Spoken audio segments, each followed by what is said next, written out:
Assalamualaikum warahmatullahi wabarakatuh. Allahumma sholli ala Sayyidina Muhammad wa ala ali Sayyidina Muhammad. Pemirsa yang dirahmati Allah, marilah kita simak ceramah dari Buya Ar-Razi Hasyim dengan tema Zikir Ringan dengan Khasiat Luar Biasa.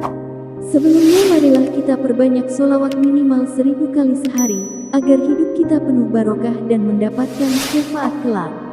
Jangan lupa berikan dukungan kepada channel kami dengan memberikan super thanks seikhlasnya.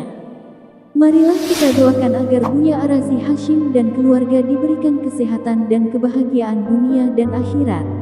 Amin ya robbal alamin.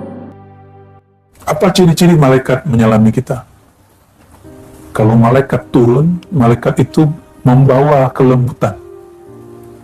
Malaikat turun itu membuat, jangankan malaikat, jin turun, jin datang, itu kita bulu roma kita merinding. Bedanya, kalau jin turun, bulu roma berdiri, rasa takut muncul. Tapi kalau malaikat turun, dia makhluk bercahaya, maka hati kita terasa adem. Nah, itu ciri-cirinya. Dan sering, setiap kali zikir, majelis itu, beliau-beliau malaikat mulia itu datang. Dalilnya apa? Nah, ini orang kan nanya dalil, mana dalilnya? Tenang aja ya, kita bangnya dalil, ini bangnya dalil semua ini. Ya. Mau dalil yang mana mereka punya? Dalilnya, inna lillahi malaikatan sayyarah. Ada juga tawafin. Inna lillahi malaikatan tawafin yaltamisuna majlis az-zikr. Allah mempunyai malaikat yang kerjanya tawaf keliling. Tapi tawafnya malaikat terbang. Malaikat itu bersayap. Uli ajnihatin masna wa sulasa wa ruba. Ya, ada yang dua kanan dua kiri, ada yang tiga kanan tiga kiri, empat kanan tiga kiri, itu apa? Sama. Kiri kanan itu mereka sama. Mereka datang, yang dicari cuma satu, yaltamisun, mencari orang-orang yang berzikir. Karena malaikat itu mendapatkan hidangan di saat ada orang menyebut nama Allah. Ya, dalam akhir hadis Bukhari itu Imam Bukhari menyebutkan subhanallah bihamdi kalimatani khafifatani, ya, dua kalimat yang ringan fil lisan, thaqilatani fil mizan. Itu subhanallah bihamdi, subhanallahil, ini yang tadi kita baca, itu subhanallah alhamdulillah, itu gampang kita coba aja, subhanallah bihamdi, subhanallahazim. Apakah rasanya berat? Apakah rasanya seperti bawa gunung? Enggak, tapi itu lebih berat dari gunung. Lebih berat dari gunung. Kalau antum baca 100 pagi, 1 sore, dunia, akhirat, jadi orang paling kaya. Maka orang kaya di dunia dan akhirat hatinya, itu orang yang baca subhanallah bismillahirrahmanirrahim. Bahkan beberapa ahli hadis mengatakan ketika ada muridnya kesusahan hidup, gurunya nanya, bukankah kamu baca Sahih Bukhari? Bahkan di riwayat Daruqutni, Tabarani disebutkan wabihi yurzaqun, itu malaikat dapat rezeki karena baca itu. Rezekinya malaikat kalau baca nama Allah. Maka apa bedanya? Kita kan ada sisi malaikatnya. Insya Allah kalau ada masalah-masalah, baca zikir ini. Yang di wirid asas, ada di panduan etikaf pagi sore, tapi tidak selalu diamalkan ya. Ya, diamalkanlah ya. Insya Allah itu tabungan. Yang tadi, yang selama ini kita zikir khafi, itu tabungan yang tidak terlihat. Nah, yang kalau zikir asas dibaca, kita dapat tabungan yang zahir, aset yang zahir. Subhanallah bihamdi, subhanallahazim, gharsun fil jannah. Satu subhanallah bihamdi, subhanallahazim, satu pohon besar di surga. Satu pokok, kata orang Malaysia, Brunei ya. Benar, pokok. Kalau pohon memohon ya. Satu pokok. Kita sebut pohon, satu pohon besar, dan pohon di surga, kalau kita jalan di bawahnya, 100 tahun baru selesai satu pohon, jalan kaki, satu subhanallah. Maka orang yang tadi ikut baca, nikmat tidak nikmat, ikhlas tidak ikhlas, Allah akan kasih dia hadiah. Jika tidak ikhlas hanya di dunia, jika dia zikir hanya untuk kesuksesan dunia dikasih, tapi jika dia tulus, maka di sini tumbuh, di sana tumbuh. Ya, di sini tumbuh, di sana tumbuh. Ya, kalau ada yang Allah bukakan mata batinnya akan lihat. Siapa yang paling banyak pohonnya nanti? Kalau punya pohon, luasnya 100 tahun perjalanan, satu pohon berarti berapa hektar? Ya. Di Indonesia, kalau ada kita lewat di pelosok-pelosok, terus langsung, oh itu kebunnya SBY, kebunnya Soeharto, kebunnya Prabowo, sejauh mata memandang gitu nih, wow. Ya. Kalau mereka nggak zikir di akhir di dunia ini, nggak ke bawah itu, bisa dihisap 20 tahun dia di sana. Ya. Walaupun dihisapnya mungkin selesai, tapi ya kalau nggak dapat syafaat Rasulullah, kasihan. Kantung, kalau punya usaha, sisipkan di situ nama Rasulullah SAW supaya aman deh, ya, aman dunia akhirat. Sisipkan di situ keikhlasan, perjuangan. Ya, Sayyidina Sulaiman jika tidak diberi syafaat bagi Rasulullah, maka dia menunggu 2000 tahun. 2000 tahun. Ada yang berani nunggu 2000 tahun. Diberi syafaat Rasulullah, selesai langsung. Hatta Nabi Sulaiman butuh syafaat. Apalagi kita yang belum jelas ini, entah surga, entah neraka. Coba dihitung sholatnya. Baru sadar kan sholatnya nggak khusyuk selama ini? Ya, baru sadar kan? Setelah belajar zikir kolbu, baru sadar, oh ternyata zikir kolbu begitu. Selama ini aku sholat kayak gimana? Kita sholat aja. Sholat begitu, ngeremehin orang lain. Kalau ketemu orang, wah itu tidak mursyid kamil, sholatnya nggak bener. Sholat kita yang nggak bener ini dijadikan cara untuk menghina sholat orang lain. Apa bedanya dengan khawarij? Tahqiru sholatukum, ya, syolatim, meremehkan sholat kamu dengan sholat mereka. Ya, jadi sekarang jangan lagi rendahkan sholat siapapun, karena sholat kita juga belum tentu diterima. Ya.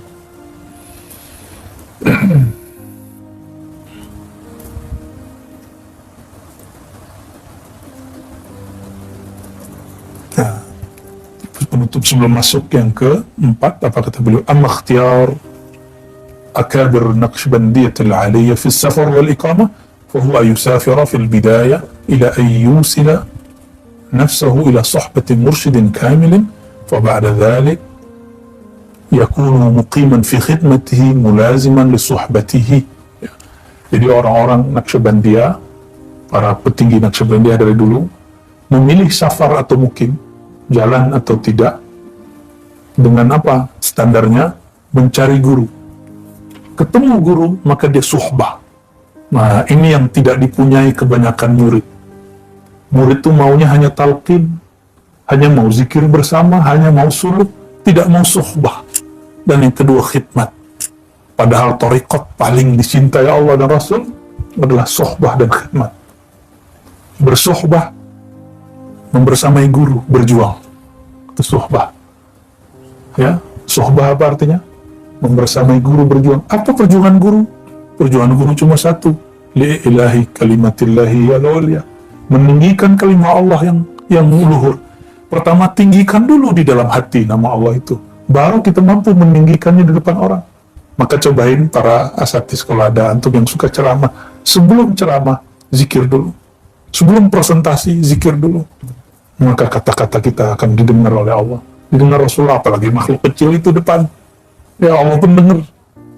Jadi kenapa kata-kata kita nggak kuat? Karena tidak ada pemberatnya di dalam. Tidak ada energinya. Ya, inna sanulqi alaika qawlan thaqila. Kami sungguh akan berikan kepada kamu qawlan thaqila. Kata-kata yang berat, dan itu hanya qaul yang berisikan kalimatullahi hiyal ulya, yang di kolbunya sudah tergores, terukir nama Allah subhanahu wa ta'ala. Ya. Kenapa ceramah nggak perlu pakai suara aneh-aneh? Nggak perlu pakai suara perut, dia perut. Nggak perlu, biasa aja. Ya, pakai suara biasa, asli antum saja. Nanti Allah yang isi. Allah yang isi. Dari dulu kita punya masyaikh biasa-biasa aja. Ceramah ini biasa-biasa aja. Nggak perlu pakai intonasi yang aneh-aneh. Dia datar tapi bergetar di kolbu. Ya. Semoga Allah mempertemukan kita dengan mursyid yang seperti itu, sehingga bersohbat dengannya dan berkhidmat. Khidmat apa saja? Bukan khidmat sebatas khidmat kita bantu dia secara materi. tapi kita bersamai secara spiritual. Ya, kalau bantu pakai materi semua orang bisa, tapi bantu secara spirit, bersamai dia. Dipanggilnya datang, diundang dia, labbaik ya Syekh. Ya, jangan kebanyakan murid enggak. Ya, kok takut diberikan tugas. Banyak murid melarikan diri kalau diberikan tugas. Kalau melarikan diri dari berikan ijazah boleh. Itu guru saya itu bertahun-tahun gak mau terima ijazah, gak mau terima mandat, kan dia merasa dia tidak alim. Yang ada teman kita rebutan mau dapat ijazah, ya. Ijazah tertulis, aku ijazahkan kau menjadi mursyid, semuanya. Apalagi kalau sudah alim, ya, pengennya kalau suluk langsung dapat ijazah, emang gampang. Ya. Kalau menirukan talqin bisa, menirukan talqin tonton aja di YouTube tuh. Tapi kalau menirukan energi, hanya Allah yang beri. Ya, nggak bisa sama. Ya, nggak bisa sama. Bahannya sama, kokinya beda, rasanya beda nggak? Ya, beda.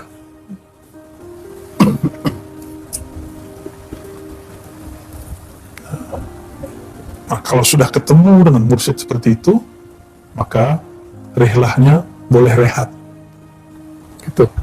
Sampai gurunya meninggal juga, atau kita yang meninggal dulu. Gitu. Ya, perjuangan itu seperti itu. Kalau gurunya meninggal, ikuti wasiat gurunya, atau musyawarah para murid-muridnya. Ya, guru meninggal, apa wasiat guru? Saya sudah mengijazahkan si fulan, ikuti si fulan. Saya sudah wasiatkan si fulan yang meneruskan perjuangan, ikuti dia. Jangan ngomong, waktu aku berguru kepada syekh, dia itu masih kecil. Perasaan itu nafsiyah namanya, ego. Berarti nggak patuh dengan guru.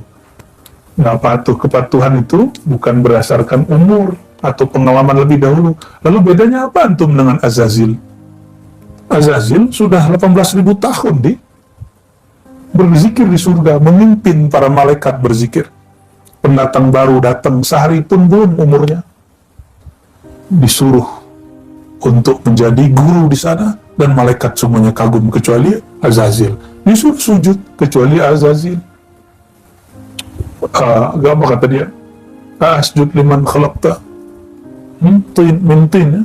Gimana ayatnya Bu Ayuna? Asjudu liman khalaqtahu min tin. Masa aku sujud ke pendatang baru yang diciptakan dari yang aku injek-injek selama ini, yaitu tanah? Gengsi dong. Nah, sama kan seperti itu. Masa saya ngikut anak muda? Dan ingat, thariqah tidak turun kepada anak, kecuali anak itu juga anak ruhani gurunya. Jadi thariqah ini nggak turun kepada anak jasmani, kecuali dia juga murid gurunya. Ya, semoga anak-anak kita juga mewarisi hal yang sama. Amin. Rabbal alamin. Al-Fatihah. Bismillah.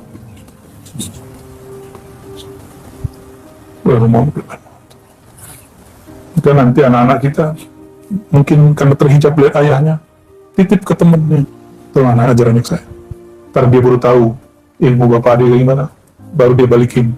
Lalu seperti itu guru-guru kita begitu ya. Jarang-jarang yang bisa belajar kepada ayahnya langsung. Jarang. Kalau bisa, alhamdulillah. Ya. Kalau enggak, maka harus dibuat modal seperti itu. Ya, jadi bersafar darwaton tujuannya apa? Mencari guru, lalu sohbat. Sohbat itu maknanya apa? Membersamai perjuangan guru. Guru maksum, terpelihara dari dosa atau tidak? Guru itu manusia, ya. Kalau guru ada salah, maklum nggak? Coba nanti antum lihat, nanti ada kesalahan di kami, bisa nggak bersama? Hah? Atau langsung mengatakan, ada bari minka, saya berlepas diri dari bang, itu murid kazib. Nah, murid kazib, ngikut-ngikut orang, takut kalau ngikut guru dituduh sesat. Kalau bersama dia nanti kita ikut-ikut disesatkan orang. Sudah banyak yang begitu. Ya, sudah banyak, bukan satu dua orang. Ya, berarti dia ngikut gurunya, bukan karena gurunya, tapi karena ego dia. Oh, cocok nih orang alim nih, kayaknya sahih nih. Ternyata ada yang kritik. Ya. Masih sama guru nggak? Ternyata dalam pikirannya guru ini nggak boleh salah. Loh, dia sudah sama dengan Syiah, Rafidhah. Syiah Rafidhah meyakini imam itu maksum. Dalam Ahlus Sunnah, dalam Thariqah Sufi, guru tidak maksum. Guru tidak terpelihara dari dosa. Guru itu mahalul khata' wa nisyan juga. Bahkan dzunub wal ma'asi.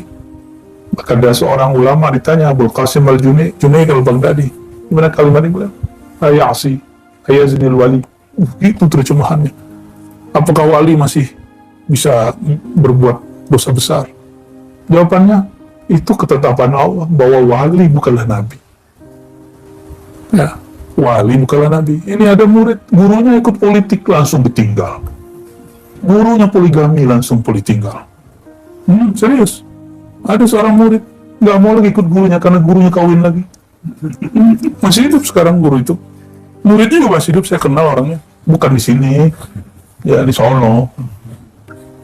Gurunya berpolitik. Oh, ini bukan mursyid kamil. Oh, berarti dia tahu mursyid kamil kayak gimana. Terus ngapain dia berguru? Buat thariqat sendiri aja. Kalau cuma karena guru berpolitik, guru zuat lagi, nikah lagi, terus antum nggak ikut. Kira-kira kalau antum ketemu Rasulullah gimana? Rasulullah ketemu Aisyah nikah, ketemu Hafsah nikah, ketemu dengan Ummu Salamah janda, baru nggak lama langsung nikah. Setelah selesai iddahnya, nikah lagi. Antum bakal bilang apa kepada Rasulullah nanti? Oh, itu kan Rasulullah. Sama apa? Ana basyarum mislukum, kata beliau. Aku manusia seperti kamu, persis sama. Nah, jadi pilah-pilah di situ. Pilah-pilah di situ. Ya. Bisa mampu memilah itu baru disebut murid shadiq. Jadi jangan ditanya, guru saya sempurna atau tidak? Tanyalah, saya serius gak berguru? Itu disebut murid shadiq. Jangan ditanya, gurunya usul gak? Tanyalah dalam kolbu, saya tasdik gak? Percaya gak dengan ilmu ini? Tasdik itu, kalau diuji, dia bertahan. Ya, kalau nggak tasdik, goyang dikit, ditinggal. Saya mengabarkan begini, di antara antum nanti ada yang begitu. Ya, semoga nggak berat-berat amat lah ya. Ya, apakah kami akan sedih? Secara manusiawi sedih, tapi secara rohani, raditu billahi rabbah, hanya ridho kepada Allah. Yang sudah sunatullah, mau gimana lagi? Tapi saya berdoa semoga kita semua, ya Allah istiqomahkan semua. Amin ya rabbal alamin. Ya, kita masuk kepada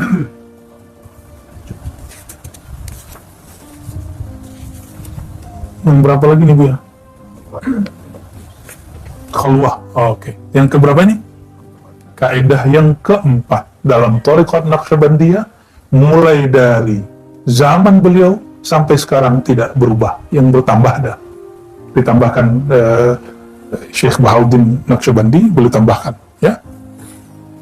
Khalwat dar anjuman, bukan khalwah ya. Orang Persia tidak bisa baca di dalam pelafalannya, walaupun di hari-hari bisa. Khalwat dar anjuman. Kalau bahasa Arabnya khalwah fil jalwah. Berkhalwat dalam keramaian. Kalau kata orang Syatari diulakan, suluk di balai, suluk di tengah keramaian. Jadi dulu orang-orang Naqsyabandi yang bersuluk ini berdebatlah dengan orang Syatari. Kata orang Syatari ini ini oknum ya, bukan tarikatnya, tapi oknumnya. Apa kata orang Syatari ini? Apa-apa nih kalian? Norak, masa suluk 40 hari disuruh lagi? Nggak makan vegetarian lagi? Nggak keren. Yang keren itu suluk di balai, suluk di pasar, suluk lagi kerja. Gitu. Ya ternyata ini anak nggak ngerti bahwa di Naqsyabandi juga ada program namanya Khalwat Dar Anjuman atau Al-Khalwah fil Jalwah, bersuluk di tengah keramaian. Nah, politisi yang bersuluk, politisi yang jujur di tengah keramaian hiruk-pikuk politik, pengusaha yang berkhalwat dar anjuman, pengusaha yang dia tetap berbagi di tengah-tengah kekayaan dan usahanya, dia tetap jujur. Nah, masalahnya kalau orang buka usaha di Indonesia dan di mana saja, itu mesti ada liku-likunya dikit ya, mesti ada minyak-minyaknya lah ya. Makanya wajib pengusaha itu beberapa persen hartanya untuk berjuang. Kursi apa aja, dia harus pergi kemana aja. Antum hati-hati yang punya usaha sawi itu. Ya pasti ada pelicin, ya kan? Ya, daripada orang ono yang ngambil, mending kita yang ambil. Ya. Tapi itikadnya dalam hati, saya harus berbagi dengan orang sana, berbagi usaha dengan para pekerja. Ya, daripada yang ngambil orang-orang yang gak jelas. Nah, apapun ya, apapun usahanya, termasuk pegawai negeri, mohon maaf, pegawai negeri ini kerjanya dari jam 8 sampai jam 4, jam 5. Terus antum sudah pulang duluan, ya berarti sedekahnya harus lebih banyak itu. Ya, ya harus lebih banyak itu. Ya, keluar balik ke kan, berhala baru itu. Kenapa ada sistem begitu? Berarti banyak pegawai yang dulu mungkin tidak amanah dibuat sistem begitu, dimainin juga ya. Allahumma sholli ala sayyidina Muhammad.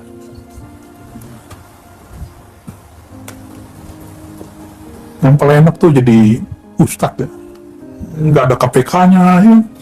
Nggak ada kantor pajaknya, tapi bahaya. Karena langsung KPK-nya Allah. Kantor pajaknya langsung Allah.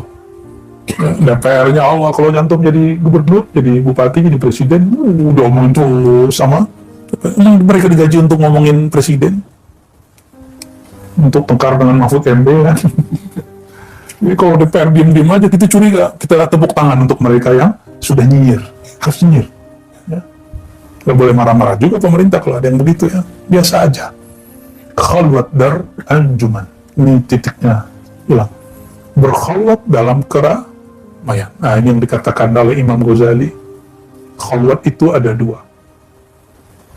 Pertama, khalwat dalam pengertian hakiki, zahir dan batin, menjauh daripada makhluk, ya, mirip-mirip dengan uzlah, jadi meninggalkan orang. Kalau di negeri kita ada dulu Syekh Muhammad Kanis An-Naqsyabandi, beliau punya anak, disuruh suluk anaknya di hutan. Nah, itu khalwat hakiki itu, masih hidup beliau, ya masih hidupnya, masih mimpin di tarbiyah sana. Guru saya dulu ngambil zikir di sana, Abu Hasan Basri Jalil, dulu belajarnya di situ, belajar zikirnya. Ya, tuh anaknya dulu disuruh kemana? Bukit. Atau pulang-pulang kan brewok gitu tuh, nggak bawa apa-apa. Tahu sendiri kalau masuk ke dalam hutan, ada babinya, ada ularnya, udah kayak Sunan Kalijogo. Masih ada guru-guru dulu yang begitu, ya masih ada. Saya nggak tahu berapa lama beliau begitu. Kalau di Naqsyabandi Haqqani, dulu Abdullah Dagestani 6 tahun. Setiap terpikir dunia, dia wudhu. Setiap dia terlalaikan dunia, dia mandi, tobat. Coba dipraktekin ke antum, 10 hari udah keok. Ya, ini kenapa kita di sini setiap hari mesti mandi, tobat. Mengamalkan itu. Setiap hari mandi, niat mandi, tobat. Nah, ini bawa nanti sampai pulang. Pulang pun setiap mandi tobat. Nggak ada orang mandi tobat telanjang. Mandi tobat ya pakai kain basahan. Mesti pakai bahasa. Walaupun boleh secara fikih mandi tidak berpakaian dalam ruangan tertutup. Secara fikih mah boleh, tapi secara adat ya lain cerita. Kecuali antum pengantin baru tuh lain cerita tuh ya. Nggak seru katanya.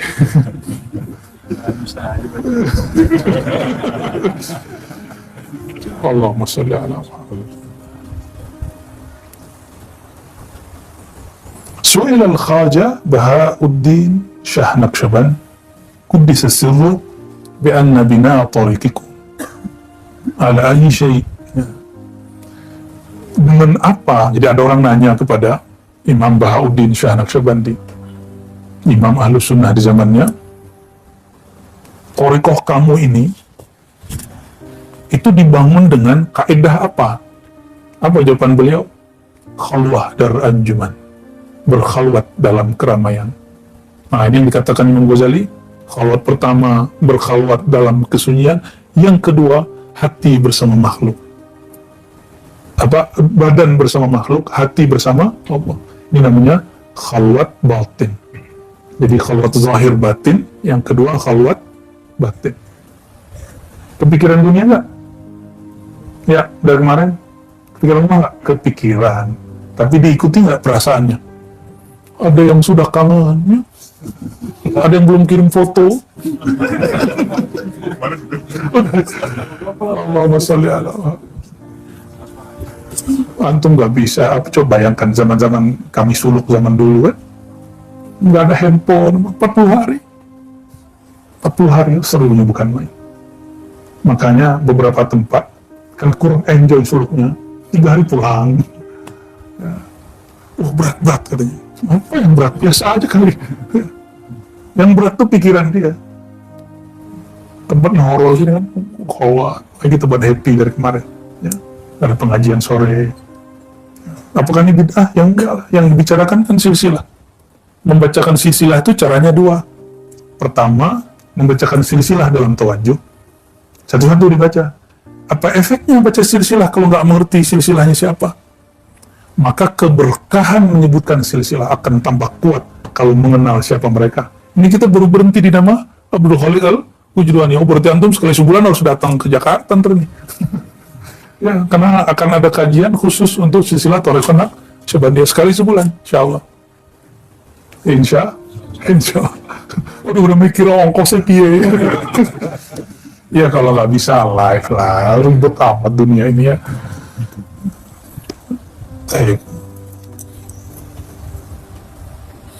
Inilah yang disebut bahwa Thariqah Naqsyabandiyah juga bermanhaj Imam Ghazali.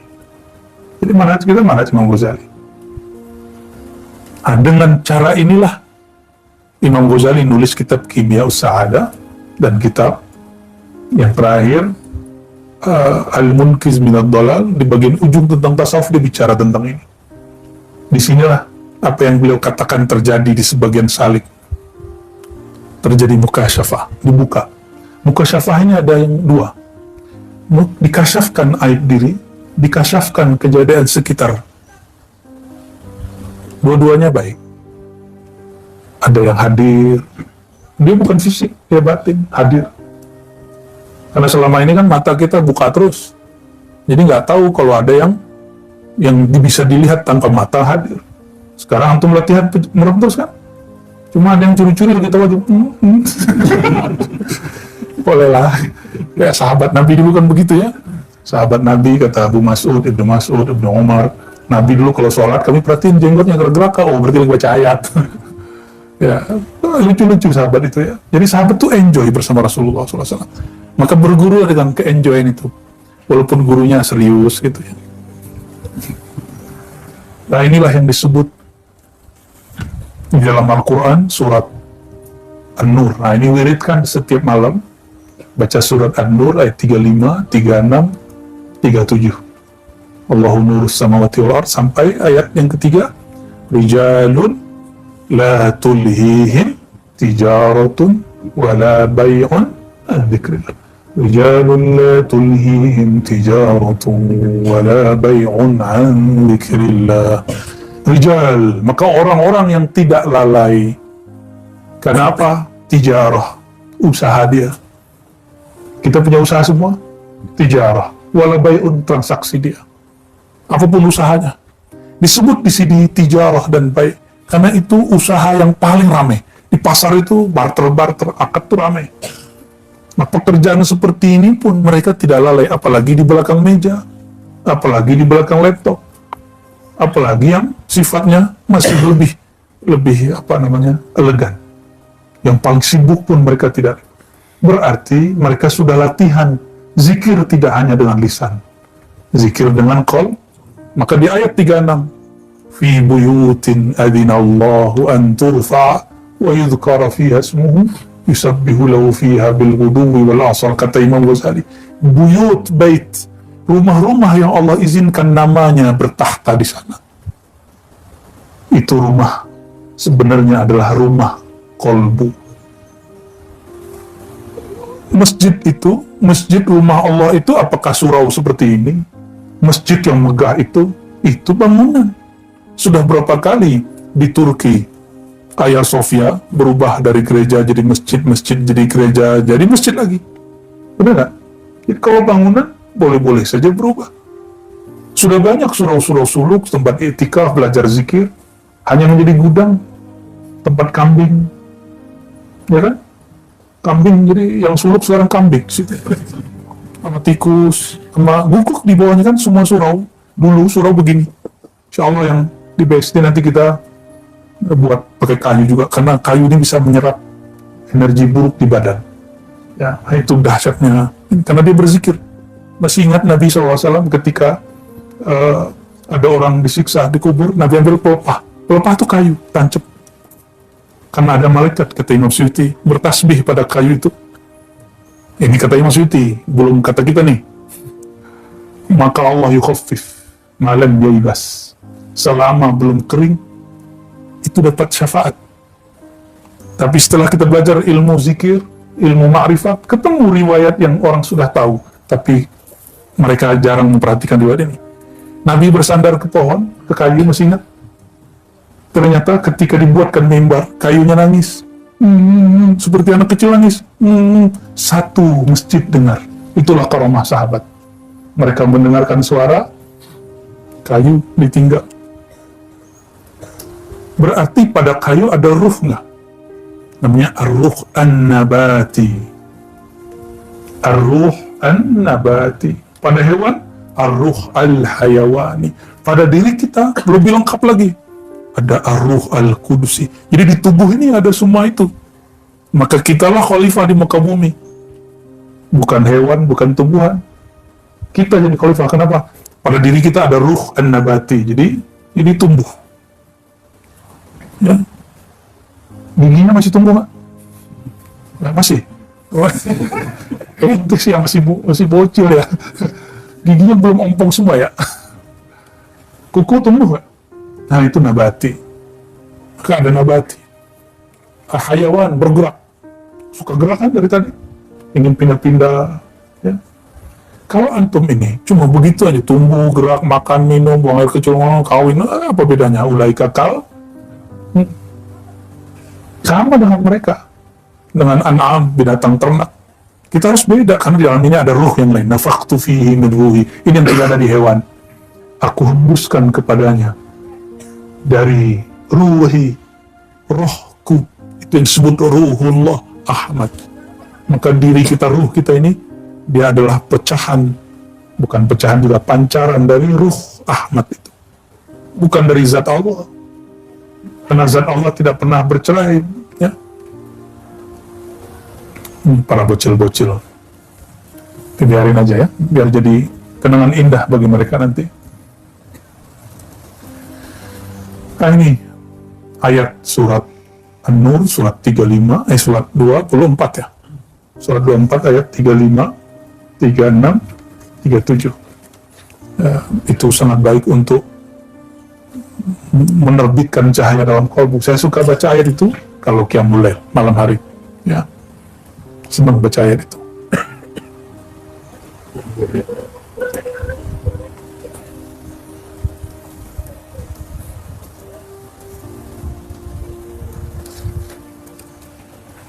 Jadi dahsyatnya thariqah-thariqah sufi ini sebenarnya tidak hanya Naqsyabandi, semua thariqah mengajarkan ini. Namun ketika orang tadi yang oknum Naqsyabandi dan Syatari ini mereka berdebat, berarti mereka baru mengerti tarekat secara zahir, belum tahu bahwa dua tarekat ini sumbernya sama, nanti sanadnya ke atas sama ya. Jadi orang-orang Syatari nggak boleh tengkar sama Naqsyabandi, Qadiriyah juga nggak boleh merendahkan thariqat Ba'alawi nggak boleh merendahkan Syazili. Begitu semua thariqah ya. Kita saling menghargai. وقال قدس سره أن النسبة الباطن في هذا الطريق على نهج تحصل جمعية القلب في ملأ وصورة تفرقة أكثر مما تحصل في الخلوة.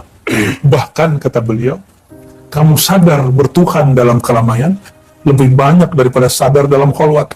Itu yang dituntut. Inna hadha tariq inna tariqana hadha mabni ala suhbah fa inna fil khalwati syuhratun wa fi syuhrati afatun wal khairu kullu fil jam'iyyah wal jam'iyyah fi suhbah bi syarti fana'i kullin fil akhar. Nah, ini penting. Berkali-kali saya sampaikan ke beliau-beliau ini, kalau ijazah gampang dikasih guru, antum bisa buat surau zawiyah sendiri, tapi bersama-sama itu yang penting. Apa kata beliau di sini? Thariqah kita dibangun dengan suhbah. Suhbah itu berjamaah. Lain dengan syuhrah. Thariqah kita bukan viral-viralan, bukan viewer-vieweran. Kalau orang masyhur, dia masyhur sendiri. Enggak. Wafi syuhrah afatun. Dalam popularitas, popularitas lebih tepatnya, afatun, ada masalah. Wal khair kulluhu fi jam'iyah. Kalau Allah masyhurkan atau Allah nggak masyhurkan, nggak ada urusan. Yang penting kulluhu fil jam'iyah, berjamaah, kebersamaan. Banyak orang soleh sendiri-sendiri. Ketemu setan, singanya setan habis. Banyak orang-orang soleh habis. Kita nggak soleh, nggak apa-apa, tapi berjamaah dengan orang soleh. Ketika terjadi kegoncangan, baik goncang iman, musibah lahir batin, dan musibah akhir zaman, paling berat, fitnah akhir zaman, kalau orang berjamaah, walaupun tubuhnya berjarak jauh, tapi mereka pergerakannya selalu bersama-sama. Khair fil jamaah, fil jamaiyah. Syaratnya apa? Suhbah. Jadi ketika nanti kita berjuang, saya yakin semuanya Allah berikan kelebihan ilmu kah, kelebihan zikrullah kan, kelebihan harta kah, kelebihan jabatan kah, pengaruh kah. Kalau orang berjamaah, sisi ini dia leburkan dalam yang lain. Jadi dia nggak mentang-mentang saya bisa, mentang-mentang saya berkuasa, mentang-mentang saya punya, enggak, mentang-mentang saya berilmu, enggak. Saling melengkapi. Orang berilmu kadang kurang beruntung dalam rezeki. Orang punya rezeki kadang kurang beruntung dalam kekuasaan. Orang punya kekuasaan kadang kurang beruntung dalam ilmu. Maka semuanya berjamaah, saling melengkapi.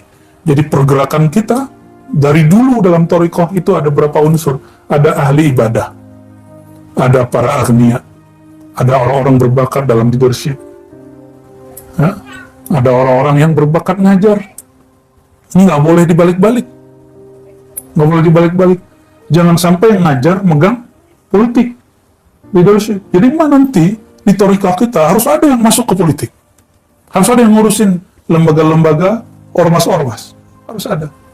Mungkin Allah berikan dia dua hal. Nah, pandai-pandai dia pun mengatur dirinya. Ada yang bisa berseni, main seni.